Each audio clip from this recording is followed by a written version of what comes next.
सिखों के गुरुद्वारा पर गैर सिख कब्जा नहीं कर सकता। मुसलमानों का जो मक्का पवित्र स्थान है उस पर गैर मुसलमान कब्जा नहीं कर सकता।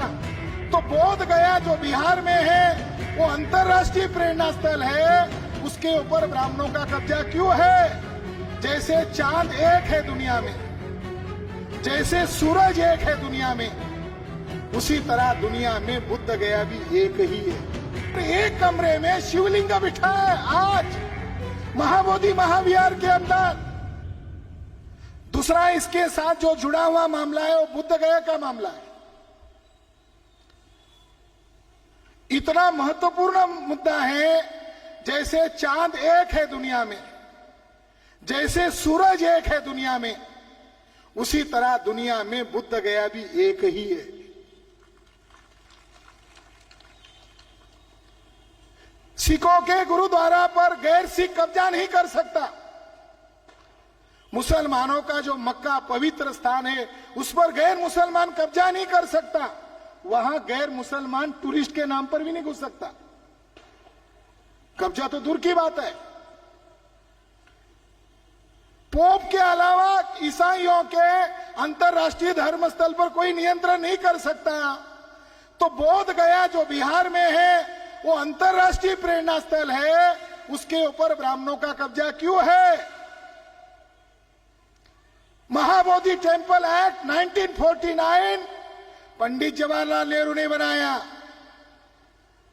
ये एक्ट में लिखा है कि आधे मालिक ब्राह्मण है। हमारे लोग विरोध कर रहे हैं। ये एक्ट रद्द होना चाहिए। ये महाबोधि टेम्पल एक्ट एक काला कानून है, इसको रद्द करना चाहिए। साथियों, 5 मेंबर ब्राह्मण है हिंदू के नाम पर, उसमें महंत ब्राह्मण है, कलेक्टर ब्राह्मण रहेगा, बहुमत ब्राह्मण का रहेगा, 4 मेंबर बुद्धिस्ट रहेंगे। इस तरीके से इन शैतान लोगों ने, दुष्ट लोगों ने, विधर्मीय लोगों ने बौद्ध विरासत पर कब्जा किया हुआ है। ये अंतरराष्ट्रीय अपराध है, केवल नेशनल क्राइम नहीं है, ये इंटरनेशनल क्राइम है। मैंने पिछली बार बिहार के अंदर हमने संगठन खड़ा कर दिया, 38 जिले हैं, हमने संगठन खड़ा कर दिया और महाराष्ट्र के लोगों को कहा कि आपको आने की जरूरत नहीं है, हम बिहार के ही लोगों से लड़ाई लड़ेंगे, जब आपकी जरूरत पड़ेगी तब बुलाएंगे। हमने कालचक्र मैदान में सभा बुलाई, वहां 20 से 25 हजार लोग इकट्ठा हुए और वहां हम लोगों ने उस काले कानून का पर्दाफाश किया, महंत ब्राह्मण के काले करतूतों का पर्दाफाश किया।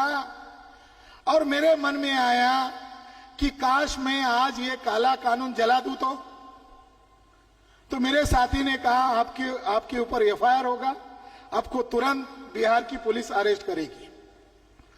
तो मैंने कहा अगर ऐसा हुआ तो आपको मिठाई बांटनी चाहिए, ये खुशी की बात होगी, क्योंकि हम या वो हम पर केस करे, हमको कोर्ट में ही जाना है, या हम उनके ऊपर केस करें, उनको भी कोर्ट में ही आना है। तो हमने सोचा ये अवसर है, महाबोधि महाविहार का कानूनी भी लड़ाई लड़ने का अवसर है। मैंने उस एक्ट को महाबोधि महाविहार की सरजमी पर जला दिया। जलाने के बाद कलेक्टर का पीए मेरे पास आया, कहा कलेक्टर साहब आपको मिलना चाहते हैं। मैंने कहा एफआईआर नहीं करना चाहते? तो कल पीए ने कहा आपको एफआईआर करके क्या हम हीरो बनाएंगे? आप तो इंटरनेशनल हीरो बन जाएंगे, अब बिहार के हीरो नहीं बनेंगे। वो नहीं कर पाए। मैंने वहां ऐलान किया था, वहां घोषित किया था, और अभी 17 सितंबर को भारत भर के अलग अलग बुद्धिस्ट ऑर्गेनाइजेशन के लोगों ने, और उसमें हमारे मित्र थे लामा जी, आकाश लामा जी सिलीगुड़ी के, उन्होंने भी, और हम लोगों को भी उसमें दावत दिया, हम लोग भी उस मूवमेंट में सहभागी थे। वहां मैंने गांधी मैदान पर 17 सितंबर को ऐलान किया है, जो मैंने वहां बात कही थी, आज ये सभा में हम डिक्लेयर करते हैं। वो जो बात हमने कही थी वो बात ये है कि केवल महाबोधि के ऊपर कब्जा नहीं किया है, महाबोधि महाविहार के अंदर लेफ्ट साइड में मंदिर के प्रवेश द्वार के सामने जहां पंचबुद्ध है, तो पंच बुद्धों के ऊपर ब्राह्मण महंत ने यानी वर्तमान बॉडी के लोगों ने लिखा है पांडव, पंच पांडव है बोधि बुद्ध। और एक कमरे में शिवलिंग बिठा है आज महाबोधि महाविहार के अंदर, और उसके जस्ट अपोजिशन में बोर्ड लगा है, गेरुए रंग से लिखा हुआ है आदि शंकराचार्य की भूमि। मुझे लगा आदि शंकराचार्य कैसे आए, अंदर जाके देखा, वीडियोग्राफी किया, फोटोग्राफी किया, एविडेंस इकट्ठा किया, तो वहां एक स्तूप नहीं है, लाखों स्तूपा है। एक स्तूप नहीं है, लाखों स्तूपा है। और वो जगह किसकी है? वो बुद्धिस्ट लोगों की है। मेरे पास एक किताब है, बुद्ध गया थॉट द एजेस, बहुत बड़े विश्व मान्य इतिहासकार है, इनका नाम है मान्य डीसी आहिर, विश्व मान्य इतिहासकार। इन्होंने 1979 को ऑन रिकॉर्ड डायरेक्टर जनरल को लिख के दिया कि वहां जो शंकराचार्य की भूमि के नाम पर वॉल खड़ी की है, वहां बुद्धिस्ट मॉन्यूमेंट्स है, इसको एएसआई कब्जे में क्यों नहीं ले रहा है? महंत की कोठी में सैकड़ों बुद्धा के स्टैचू है, एएसआई पोजीशन में क्यों नहीं ले रहा है? और उस समय का जो डायरेक्टर जनरल है केवी सोनद्र रंजन, डायरेक्टर जनरल यानी हेड एएसआई का, उन्होंने कहा हम आपकी बात पर तुरंत कार्रवाई करेंगे। कोई कार्रवाई नहीं किया। साथियों, 1979 को डायरेक्टर जनरल ने लिख के दिया मैं कार्रवाई करूंगा, कोई कार्रवाई नहीं हुआ, आज भी कार्रवाई नहीं हुआ है। आज क्या होता है? सवेरे बुद्ध के शरीर पर चिवर डाला जाता है, तब अंतरराष्ट्रीय लोग, श्रद्धालु लोग आग बंद करके वंदन करके जल्दी जल्दी में वापस आते हैं। जैसे ही वो वापस आते हैं, ये महंत के ही 8-10 गुंडे पंडे गुंडे धुआं करके अंदर जाते हैं और विष्णु के नाम पर आज भी महाबोधि महाविहार में पूजा करते हैं। उसके वीडियोस हमको प्राप्त हो गए। अंतरराष्ट्रीय प्लेस है। इन 1890 को 1890 को दुनिया का नंबर 1 का archaeologist sir major general Cunningham के द्वारा महाबोधि महाविहार का उत्खनन किया गया था। तो उसने अपनी रिपोर्ट में लिखा हुआ है कि ह्यून संघ आए थे, फाइयान यहां आए थे, तब उन्होंने बुद्धा की जो मूर्ति इतनी चौड़ी है, इतनी लंबी है, उसकी नाक ऐसा है, उसका जो उंगली है वो धरती को स्पर्श किया हुआ है, ऐसी ऐसी आकार की मूर्ति इतनी मोहक है कि वो मैंने देखा। उसका वर्णन जो ह्यून संघ जो चाइनीज भिक्खु थे उन्होंने जो लिख के रखा, कनिंघम ने लिखा, जो वर्णन किया है वो वर्तमान में जो विहार में मूर्ति है वो ओरिजिनल मूर्ति नहीं है, ये बाद की सेंचुरी की मूर्ति है। ओरिजिनल मूर्ति महंत के कोठी के दीवार के अंदर दबा के रखी हुई है। कनिंघम कहते हैं महंत की कोठी चमत्कारिक कोठी है, उसमें से केवल बुद्ध की एक मूर्ति नहीं निकलेगी, सैकड़ों मूर्तियां निकलेगी।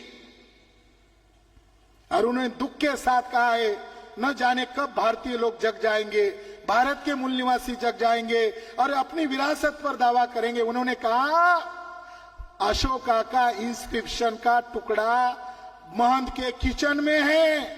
सम्राट अशोक का इंस्क्रिप्शन जो पिलर है उसका टूटा हुआ हिस्सा, जिसके ऊपर सम्राट अशोका ने वहां आकर क्यों आए थे वो लिख कर रखा, उसके ऊपर महंत ब्राह्मण सब्जी प्याज काटता है, किचन में रखा हुआ है। ऐसा महंत क्या समिति का पदसिद्ध सदस्य होना चाहिए? नहीं होना चाहिए। तो मैंने वहां कहा था कि हम 2 लाख लोगों का मोर्चा महंत की कोठी पर लेके जाएंगे, जो बुद्ध की सैकड़ों मूर्तियां है और बुद्धिस्ट राजाओं के सैकड़ों अभिलेख है, जिसमें राजा जयचंद का भी एक अभिलेख हो सकता है, जो बुद्धिस्ट राजा था। उसकी रणनीति बनाकर संभावना है जनवरी या फरवरी में बड़ी तैयारी के साथ हम मोर्चा निकालेंगे। इसलिए महाबोधि महाविहार का जो मामला है ये अंतरराष्ट्रीय मामला है और इसी मामले से भारत को आजादी मिला है। ये केवल धार्मिक मामला नहीं है, ये भारत को आजाद करने के लिए महाबोधि के कारण भारत को आजादी मिली। जब गया में अधिवेशन था, बुद्धिस्ट मंग गए अंतरराष्ट्रीय और कहा हमको तो बैठने के लिए जगह नहीं है, या ठहरने के लिए जगह नहीं है, या मंत्र जाने नहीं देता है। अनागरिक धर्मपाल का सर फोड़ दिया था। तो गांधी जी ने उनका ज्ञापन लिया और गांधी जी ने कहा कि देखिए अब हम गुलाम हैं, जब हम आजाद हो जाएंगे हम भी अंग्रेजों के गुलाम हैं, अंग्रेजों का कानून है, भारत आजाद हो जाएगा, भारत का कानून लागू हो जाएगा, हम बाकी के काम बाद में करेंगे, महाबोधि महाविहार पहले आजाद करेंगे। इस आधार पर दुनिया के बौद्ध राष्ट्रों ने मदद किया। मदद की भी सीमा कितनी हुई? सुभाष बाबू को जापान में मिलिट्री हेडक्वार्टर खोलने के लिए जापानी लोगों ने मदद किया। आजाद होने के बाद नेहरू ने कब्जा कर लिया। अब जो आर्लेकर नामक वहां का गवर्नर है, वहां का राज्यपाल है, वो कुछ महीने पहले आतंकवादी इंद्रेश कुमार को लेके गया। मोहन भागवत का right hand Indresh Kumar terrorist है, 22 जगह पर उसने बम ब्लास्ट किए हैं। और मुशर्रफ साहब का यह दावा है कि बोध गया में जो बम ब्लास्ट किया उसका लिंक दिल्ली के लोगों के साथ था, वहां सिम कार्ड मिले थे। मगर रियलिटी में अगर उसकी सही जांच किया होता तो मोहन भागवत के साथ उसका कनेक्शन आता, क्योंकि वहां बम ब्लास्ट करके मुस्लिम बौद्धों का झगड़ा अंतरराष्ट्रीय लेवल पर लगाया। वहां इंद्रेश कुमार अभी गया और इंद्रेश कुमार के उपस्थिति में गवर्नर आर्लेकर ने, जो आरएसएस का वर्कर था, अभी वहां का गवर्नर है, उसने कहा ये बुद्ध विहार नहीं है, ये महाबोधि महाविहार नहीं है, ये शिवालय है, शिव मंदिर है। उसको तो पद से निकाल देना चाहिए।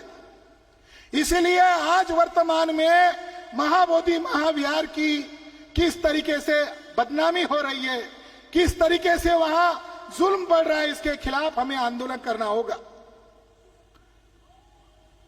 आखिरी मुद्दा यह है, इस विषय वस्तु में लगाया था,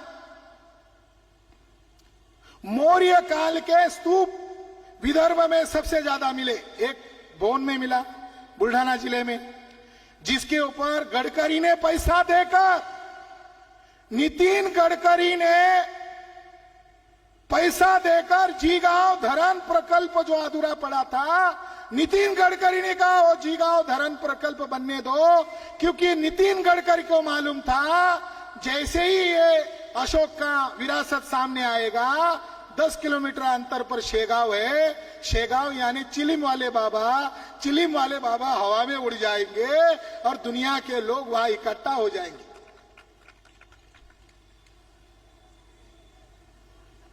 अब जो आदमी वहां स्तूप डुबा रहा है, नागपुर यूनिवर्सिटी का पूर्व vice chancellor doctor Puran Chand Meshram, ये कुल सचिव डॉक्टर पूरनचंद मेश्राम, इन्होंने सीक्रेट मीटिंग किया नागपुर में और सीक्रेट मीटिंग में कहा कि नागपुर का नाम आता है तो 2 महापुरुषों का नाम सामने आता है।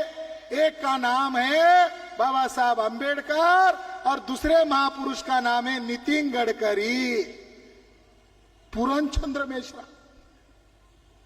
अब वो महापुरुष हो गए उनके। और ये भी कहा कि बाबा साहब अंबेडकर के साथ किसी की तुलना नहीं हो सकती है, यहां बैठे हुए नितिन गडकरी की हो सकती है। ये जो सत्यानाश हो रहा है नागपुर में, तो नागपुर में लीडर लेस हो गया, नागपुर लीडर लेस हो गया है। पूरनचंद मेश्राम नितिन गडकरी के हाथ में, फूल जेले गडकरी के जेब में। सुलेखा कुंभारे सरकार गिर गई थी और ये फडणवीस की सरकार आई तो भारत में, महाराष्ट्र में गालियां दी जा रही थी, गद्दार गद्दार।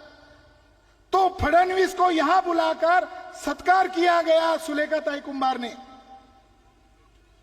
इसलिए साथियों, यह मामला बहुत गंभीर हो रहा है। और उसमें जोगेंद्रनाथ कवाड़े, उन्होंने गडकरी के सभा में कहा कि गडकरी जी लाखों वोटों से जीतने वाले, 5 लाख वोटों से जीतने वाले।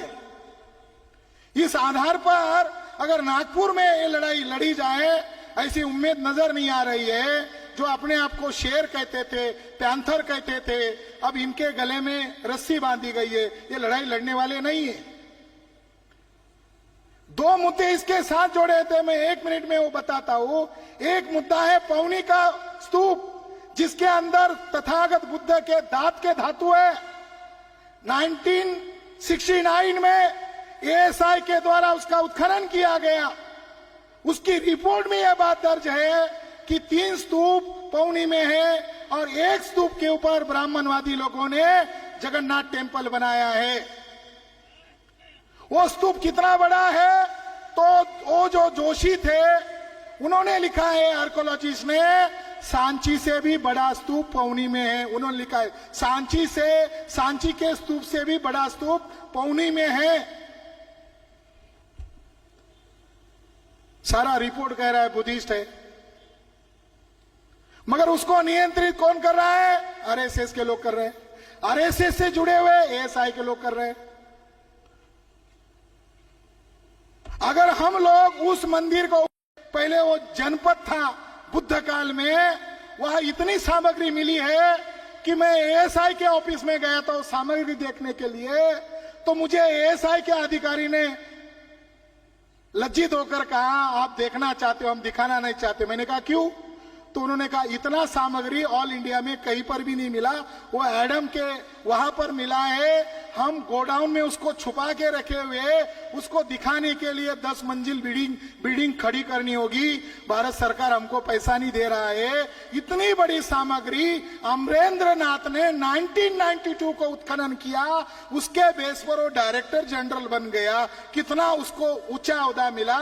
मगर वहां जो बुद्धकालीन स्तूप है, वहां पर एक किसान, एक पागल किसान 5 एकड़ घेरे में वहां हर साल खेती करता है। 92 से उसकी जमीन को उखाड़ रहा है और यहाँ का कलेक्टर वो जमीन लेकर हैंडओवर नहीं कर रहा है। यहाँ का कलेक्टर नहीं है, ये आरएसएस के पाले हुए लोग हैं। हमको लिखित में दिया, हम जल्दी करने वाले, अभी तक कलेक्टर ने नहीं किया। नितिन राउत यहाँ का पालक मंत्री, नितिन राउत के कारण कुही का स्तूप खतरे में है। नागपुर के अंबेडकर वादियों को अपील है, अगर वो स्तूप को बचाना है, नितिन राउत को हराना होगा। नितिन राउत ले सकते हैं, वो पालक मंत्री होने के नाते ले सकते थे और वो एएसआई को हैंडओवर कर सकते थे, मगर उन्होंने नहीं किया। अब परसों फोटो आया, वो दुर्गा की आरती कर रहे थे। अब उनसे उम्मीद लगाने की कोई जरूरत नहीं है। अब वो उधर चले गए हैं। मैं इस मौके पर आगाह कर रहा हूं, हमारी विरासत को धोखा है तो किन लोगों से धोखा है? वो विदेशी ब्राह्मण है और विदेशी ब्राह्मणों का डीएनए भारतीय लोगों से नहीं मिलता। इसमें एक आखिरी विषय था जिस पर किसी ने बात नहीं किया। मैं महाराष्ट्र में 15-16 जिलों में उस पर बोलने वाला हूं। यहाँ उस पर मैं कुछ नहीं बोलना चाहता। बाबा साहब अंबेडकर ने मृत्यु पूर्व एक किताब लिखा, वो किताब सविता कबीर ने गायब किया। उस किताब में बाबा साहब अंबेडकर ने सिद्धांत के तौर पर कहा, महार और मराठा एक ही वंश के लोग हैं। बाबा साहब अंबेडकर ने उसके अंदर लिखा, अब डीएनए रिसर्च कह रहा है 9 बौद्ध लोगों का डीएनए और मराठा लोगों का डीएनए 100% मैच होता है। मराठा और महार ये आधुनिक नाम है। महारों का नाम परवारी था और मराठा लोगों का 2000 साल पहले का नाम कुटुम्बिनी था। ये परवारी और कुटुम्बिनी का मतलब, ये परिवारी यानी भिक्षु लोग और कुटुम्बिनी यानी उपासक लोग, ये दोनों विहारों को कायम करते थे। ये दोनों एक ही कुल के थे। इस पर मैं महाराष्ट्र के 15-20 जिलों में परिसंवाद के द्वारा जानकारी दूंगा। आपने मेरी बात ध्यान से सुनी, इसके लिए आभार, धन्यवाद। नमो बुद्धाय।